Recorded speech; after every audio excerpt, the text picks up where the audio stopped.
प्रतीक दिल्ली में joint family के साथ रहता था, लेकिन जॉब की वजह से अपनी माँ के साथ दूसरे शहर में शिफ्ट हो जाता है, जहाँ उसकी प्रीति के साथ लव मैरिज हो जाती है, जिस पर बहू को नापसंद करते हुए उसकी माँ पूरा समय प्रीति को परेशान करने के तरीके निकालती रहती है। प्रीति, कहाँ हो? सुबह का नाश्ता दोपहर में खिलाओगी क्या? इसमें प्रीति और प्रतीक ऑफिस जाने के लिए तैयार हुए कमरे से बाहर आते हैं, जिसे देख सास प्रीति पर भड़कने लगती है।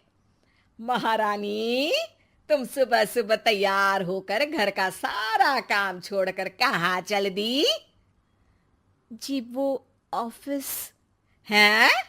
तुम ऑफिस से जाओगी तो घर में जो सफाई, नाश्ता, खाने का काम है वो क्या मैं करूंगी? माँ, मैंने उससे वादा किया था कि वो जॉब कंटिन्यू कर सकती है। अरे वाह जी वाह, दोनों आपस में सलाह कर फैसले ले लिए। मैं क्या यहाँ बेवकूफ बैठी हूँ? मुझसे पूछना किसी ने जरूरी नहीं समझा? मम्मी, आप फिक्र ना करें, मैं आज ही रेजिग्नेशन दे दूंगी। प्रीति ऑफिस के लिए चली जाती है और अगले दिन से जॉब छोड़ घर के कामों में लग जाती है, लेकिन साथ ही उदास भी रहने लगती है, जिसे देख प्रतीक को अच्छा नहीं लगता। मुझे पता है तुम्हें अपनी जॉब कितनी पसंद थी। आई एम सॉरी प्रीति। अरे कुछ नहीं होता, बस मम्मी खुश रहनी चाहिए। अब प्रीति अपनी सास को खुश करने और उनका दिल जीतने की जी तोड़ कोशिश करती रहती है, पर सास कभी उससे सीधे मुंह बात तक नहीं करती। इसी तरह दिन बीतने लगते हैं। एक शाम प्रतीक ऑफिस से परेशान घर वापस आता है। माँ, चाची का फोन आया था। दादी की तबीयत बहुत खराब है, हमें दिल्ली जाना होगा। पति की बात सुन प्रीति तो पैकिंग शुरू भी कर देती है, पर माँ वहीं बूत बनी खड़ी रह जाती है। लगता है मम्मी अपनी सास से बहुत प्यार करती हैं, तभी उनके बीमार होने की खबर सुन शॉक में आ गई। ये प्यार नहीं, परेशानी है। तुम तो ऐसे सोचो कि अब से जब तक दिल्ली में हो तुम्हारे अच्छे दिन शुरू। अच्छा, ऐसा क्या है दिल्ली में? वो तुम्हें कुछ ही घंटों में पता चल जाएगा। सास के रिएक्शन और पति की बात से कंफ्यूज्ड प्रीति दोबारा पैकिंग में लग जाती है, जिसके बाद कुछ घंटों का सफर तय कर तीनों दिल्ली पहुंच जाते हैं, जहां घर के अंदर पहुंचते ही लोगों की भीड़ देख प्रीति परेशान हो जाती है। हे भगवान, इतनी भीड़! प्रतीक, कहीं तुम्हारी दादी को कुछ हो तो नहीं गया ना? पागल, ये भीड़ नहीं, मेरा परिवार है। क्या? इसे तुम परिवार कहते हो? अरे इसे तो जिला घोषित कर देना चाहिए। तुम्हारा परिवार का तो अपना पर्सनल बिग बॉस बन सकता है। हैरान परेशान प्रीति परिवार वाले सदमे से बाहर निकली भी नहीं होती कि सिर पर पल्ला रखे शांत तरीके से सबके साथ बात करते हुए अपनी सास को देख उसे दूसरा सदमा लग जाता है। हाय राम, ये मम्मी का ऐसा भी कोई रूप है? ये तो मुझे पता ही नहीं था। ये तुम्हारी सास का ससुराल है। तभी प्रतीक की बहन बोल पड़ती है। यहाँ आपको ऐसी ऐसी चीजें देखने मिलेंगी जो सपने में भी सोची नहीं होंगी। हाँ, ये कुछ दिन तो बहुत इंटरेस्टिंग लग रहे हैं। सब एक साथ दादी के कमरे में जाते हैं, जहां पहुंचते ही उसे दादी की आवाज सुनाई देती है।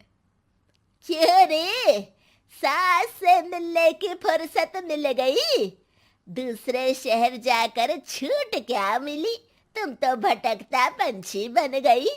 इतने समय में ये तक नहीं पूछा कि जिंदा भी हूं या मर गई। प्रीति की सास अपनी सास के पैर छूती है। अरे कैसी बात कर रही है मम्मी, आपको तो मेरी उम्र भी लग जाए। अरे बस कर, ये झूठी उम्र देने वाली बातों का दिखावा ना कर। तेरा बस चले ना तो जो मेरी बची कुची जिंदगी है वो भी अभी खत्म कर दे। अरे बहू कहाँ है? इस पर सास प्रीति को दादी से मिलवाती है। दादी प्रीति को बहुत प्यार देती है। क्यों बहू, तेरी ये सास परेशान तो नहीं करती ना? अगर करती है तो अभी बता दे, मैं इसकी क्लास लगा दूंगी। अरे कैसी बात कर रही हैं माँ जी, भला मैं क्यों किसी को परेशान करूंगी। प्रीति अपनी सास का ये रूप एंजॉय कर ही रही होती है कि तभी चाची वहां आकर प्रीति को अपने साथ ले जाती है। सास की क्लास लगते देख जो खुशी मिल रही थी वो तुम्हारे चेहरे से साफ पता चल रही थी, इसीलिए ले आई, क्योंकि अगर उन्हें पता चल जाता तो तुम्हारी खैर नहीं थी। थैंक यू चाची जी। चाची और प्रीति घर में झूले पर बैठी बात कर ही रही होती है कि उसकी सास भी वहां आ जाती है। मतलब यहाँ सारा काम मैं करूं और तुम बैठी हंसी ठिठोली करो। अरे चलो जाओ खाना बनाओ। सास प्रीति को डांटकर काम करने भेज देती है, जिसे दादी देख लेती है और एक बार फिर सासू माँ की क्लास लग जाती है, जिसे पूरा परिवार मजे से खड़ा होकर देखने लगता है।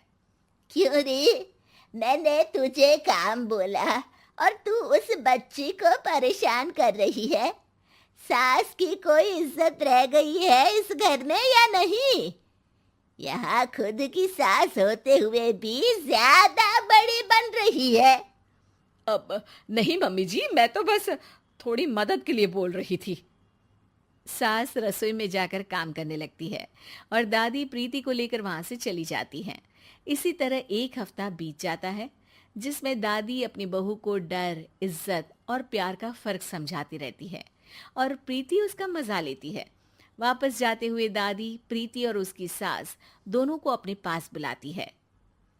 मेरी बहू जिद्दी और अड़ियल है, इसलिए उससे हमेशा सही काम करवाने के लिए मुझे सख्ती करनी पड़ती है। लेकिन तुम्हारी बहू अच्छी है, तेरी खुशी के लिए वो अपनी जॉब और सपने भी छोड़कर घर में बैठी है।